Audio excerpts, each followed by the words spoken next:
Les Sylvanesses sont les esprits de la forêt, et les enfants d'Alarielle, la reine éternelle et la protectrice de Ghyran, le royaume de la vie. Au début de l'âge des mythes, elle a planté les premières clairières sylvanesses en entendant le premier chant des esprits, une musique qui lie tous les Sylvanesses et la reine éternelle entre eux, leur permettant de communiquer même d'un royaume à l'autre, ce qui en fait de redoutables adversaires au combat, leur permettant de réagir de manière synchronisée comme un seul organisme. Elle leur a donné pour mission de propager et protéger les forêts à travers tous les 8 royaumes. Ils sont organisés en plusieurs groupes. Les Dryades et Hamadryades sont le peuple de la forêt, qui entretiennent la flore. Les esprits nobles sont les protecteurs et dirigeants, comme les revenants et les sylviarques. Ils ont la particularité d'avoir une lame tirée à l'intérieur d'eux, qui, à leur mort, peut être replantée pour créer un nouveau Sylvanès, qui pourra accéder aux souvenirs de ses anciennes incarnations. Les esprits libres sont parmi les plus fidèles d'Alarielle, et agissent parfois comme ses porte-paroles, notamment les esprits de Dortu, qui agissent comme sa garde rapprochée. Et enfin, il y a les mystérieux parias, qui ne font pas vraiment partie des clairières sylvanesses. Drisha et les fidèles revenants sont apparus à un moment connu sous le nom de l'âge de l'oubli, une période sombre qui a été effacée de la mémoire de tous les Sylvanesses par Alarielle elle-même, pour une raison inconnue. Chaque clairière a un leader qui fait partie du conseil de la reine éternelle, comme la reine des saules de Belle Moisson, ou le vieux roi de Racine-Noueuse, ou encore l'archiduc de Féréquence. Kurnos, le dieu de la chasse et le consort d'Alarielle, y a aussi un représentant, le grand veneur, qui pourrait bien être Beltanos, la première épine de Kurnos. Malheureusement, au début de l'âge du chaos, Kurnos fut tué par les servants du dieu de la peste, mené par le démon Horticulus Slimux, le grand cultivateur de Nurgle.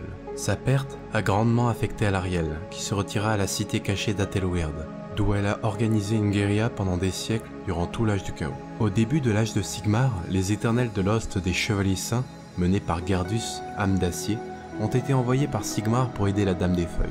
Ils la trouvèrent dans un triste aspect d'hiver, la corruption de Ghyran avait directement affecté son esprit. Cependant, ils permirent aussi aux forces de Nurgle de découvrir Atelweird, sans le vouloir. Une grande bataille éclata, et beaucoup des Chevaliers Saints moururent pour protéger Alarielle qui était dans un état vulnérable. Cependant, elle réussit à se replanter avec l'aide de la Dame des Vignes, une Sylvanesse créée à partir de son bras droit. Elle renaquit dans son aspect de la guerre, armée de la lance de Kurnos. Le chant des esprits changea et rallia tous les Sylvanesses survivants, ce qui commença une période connue sous le nom de la saison de la guerre, durant laquelle les Sylvanesses et Alarielle reprirent les royaumes de Jade, de Verdia et de Tyria au Seigneur des Mouches. Peu après, les 3 graines de l'espoir furent établies, le Phénicium, la merveille d'eau grise et la cité vivante, 3 colonies bâties pour les peuples libres.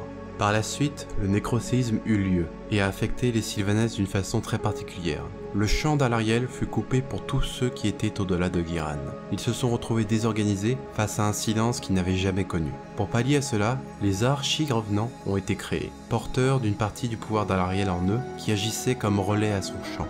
Plus tard, Alarielle finit par accomplir son propre rituel, pour contrecarrer les effets de celui de Nagash, et par la même occasion revitaliser le royaume de Ghyran après la corruption de Nurgle, en canalisant la magie du chêne des âges. Ce même arbre qui se trouvait à Atel Loren, et qui a survécu à la destruction du monde qui fut. Grâce à lui, et au rituel, une vague de magie de la vie se propagea à travers les 8 royaumes, à la même manière du nécroséisme.